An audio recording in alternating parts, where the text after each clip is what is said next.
Welcome one, welcome all to another fantastic episode of Tales from the Battlefield. I'm your host Brahmin Fire today, and Swift, and I've got Lagmaster and Tiga with us as well. And looks like we're going to be watching a 2v2 in Total War mode, and be a good game. It's between Swift and Alcarin versus Sliderak and Holmqvist. If you guys have any thoughts about this game before we start? Well, obviously we've got the fact that it's Total War, which is different from all the other replays we've done. On one side we've got USSR and France, so they get good heavy tanks in 1939. On the other side we've got USSR and Germany. Germany gets the 88, I believe, in 1939. It's going to be quite a powerful weapon. It also gets good light infantry, and France is the only faction that gets heavy infantry in 1939. So the first 15 minutes are quite different faction strengths than 45 games. USSR infantry isn't nearly so strong, but German and French infantry can be quite strong. Right. Okay. Yeah. Well, all three of the arguably most powerful factions for 1939 are here. Maybe except Britain, I guess. But shape up to be a pretty good game. If everyone's ready, I'll go ahead and unpause. I'm at 14:55. Swift and Tigger will be commentating on Swift and Alcarin, and Sliderak and Holmqvist are going to be watched by myself and Lagmaster. And without It's further only ado, we'll go ahead and get the coincidental I'm game. doing the Russians. It's only by coincidence, of course. So without further ado, we'll go ahead and unpause in 3, 2, 1, unpause. And Sliderak and Holmqvist have started off with blitz on their sectors, it looks like.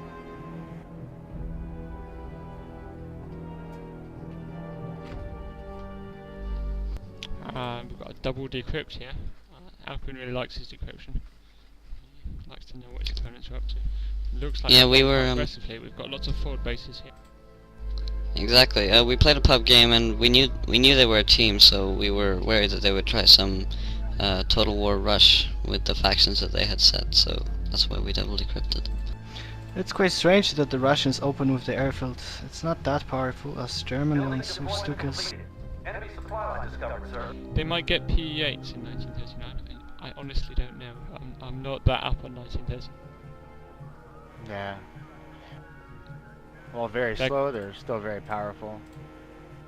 Alright, so Sliderak puts so up kill that Siegfried in the middle of the map. Yeah. Okay. yeah, I lost my depot. I Because they had that cancelled it too late. decrypted, they knew that was coming, so I think it's a mistake to get caught by them. Exactly, yeah, it was. Alcarin shouted at me a bit for that because actually I didn't mean to go 4 depots. I meant to go 3, but I just clicked one too many because I was shift clicking the depots. And I also cancelled my armor base and bought an artillery base instead. And as you said, here comes the first bomber. Yeah, the PE8s are up, and Sliderak has also camoed the sector next to his home, and he's got a barracks up over there. Might try to do a little backdoor infantry push. He's got radio silence on it now, so there's no way Swift will be able to see this coming yet. No, we all already noticed from the decryption. I put a beacon on it and actually showed up. Oh, that's right, you decrypted it, okay. So you know something's going on over there. Yeah, you could also tell, because he hasn't camoed his HQ sector, so you could see a truck heading down there. By mousing over the supply depot, you can tell he hasn't built the supply depot. So even without decrypt, you would know something was there. Right. The way to make a strategy like that work with 2 players is you got to have, like Holmqvist should have saved one of his ruses, and he could have helped Sliderak pull this off. With 3 ruses, they could have done this without any detection whatsoever, I think. Oh no, the decryption would still give it away, I guess. In comes the bomber, but he's radio silence camoed, so there's no real targets, unfortunately. He's got the infantry pushing on the flank. As I said at the start, the Germans have got the best light infantry, alongside Japs and Italians. Right. Although it looks that Swift should build a couple of tanks and that infantry would have no chances then. So when this artillery fires, it opens itself up for the bombing runs, but it just silences in time. There's a brief period when you fire that you're visible. So it's got to be careful there. But the AA is moving in. Now it doesn't take many He's gonna AAs get that to. depot. Oh, he's going to get the depot. You're right. You can get the recon on it. He needs that recon to get over just a little bit more. There we go. That depot has to go. There's AA moving in. It seems that he's auto-targeting and... There we go. There he goes. And Alcarin has a lot of AA that he's trying to get over there, I think. Yeah, he's managed the retreat, so yeah, if you give is. your plane orders after it bombs, it will follow out the orders, then return home. So you can retreat around anti-aircraft guns. He's done that. There's a KV-1s pushing on the left here. So it's definitely a strong start from Team 1.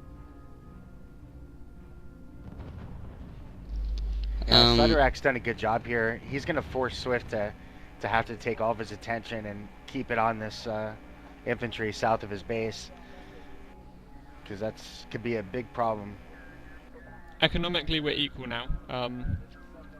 Team 1 only started with 5 depots, whereas Team 2 started with 6 but lost 1.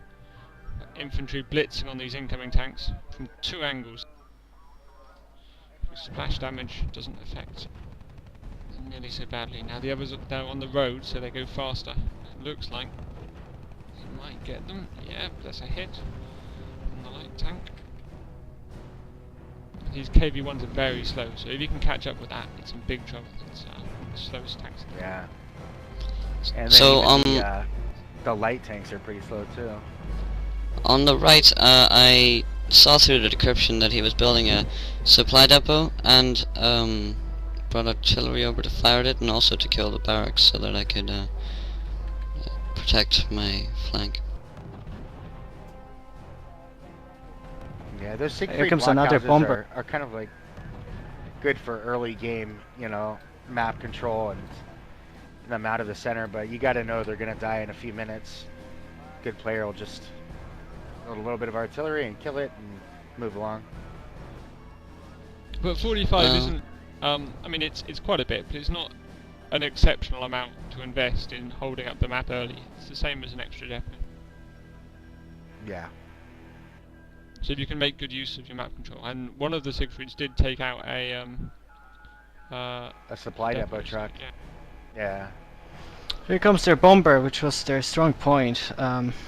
They made a mistake not going around them up and then just attack from sides. So once again, with Sliderak does have a lot of strong infantry push, yeah. He's going to get into that city, no problem. Well, he's got another section coming down below as well. He really needs a blitz.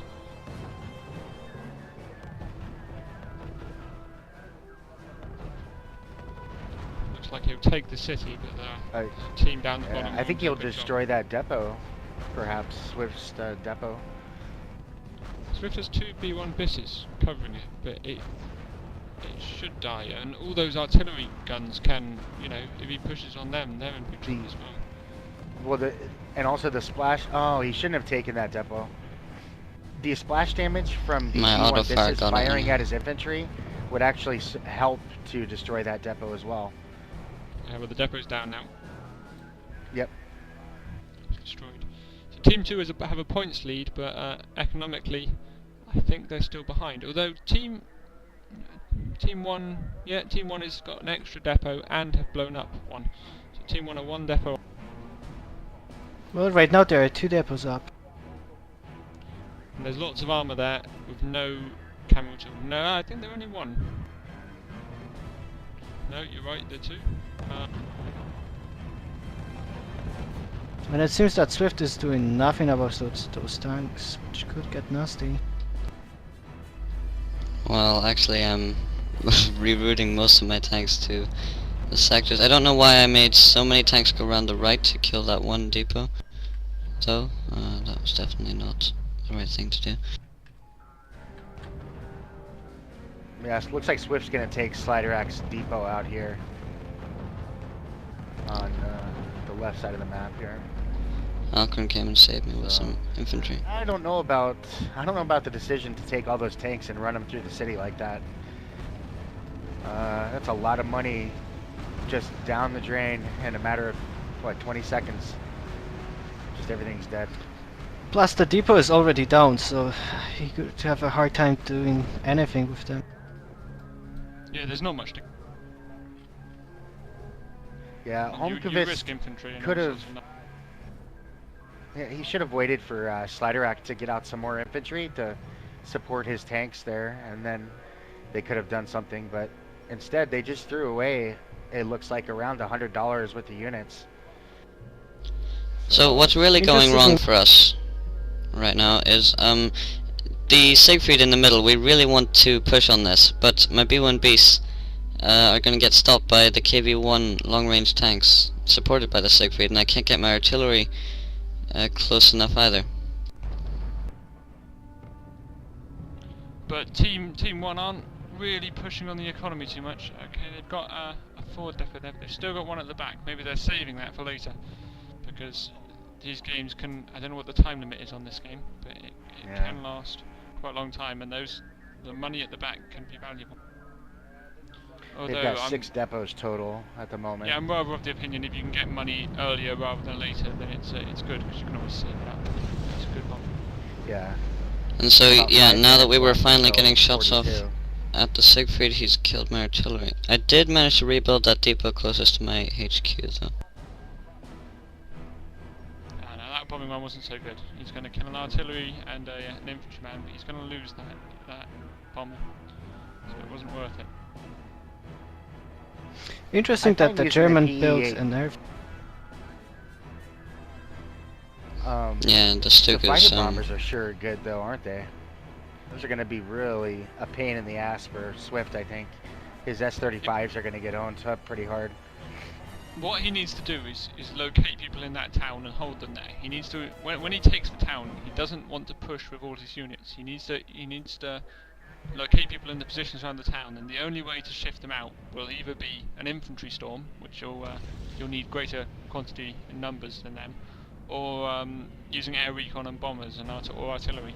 So what he really wants to do is occupy that town and deny it from for Swift and Alcarin. So they can't position AA in there, and they can't position artillery in there. Yeah. Now what's really making me worried here is I have next to no money, so I know there's infantry in these woods, but I don't have enough money for recon, and if he had pushed the infantry through the woods, he probably could have taken my base. I don't know why he didn't.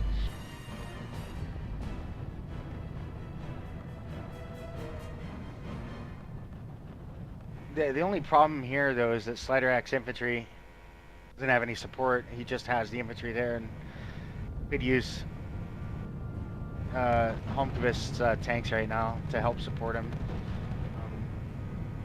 He is pushing that infantry into his base a little bit, but that infantry is going to get owned up pretty quickly, I think. Yeah, the recon's out now, so it's dead. There's artillery there.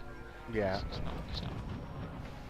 Also, they have a recon on the right hand side of Swift base, and they can see that there is no AA over there. And I'm not sure why he was pushing the bombers from that side. He could just go a little bit further, and his base was open. Yeah, he could bomb Swift's base with those bombers pretty easily, huh? And he could probably take out his artillery and tank base at once. Yeah. Once again, he's shifted the infantry in the town.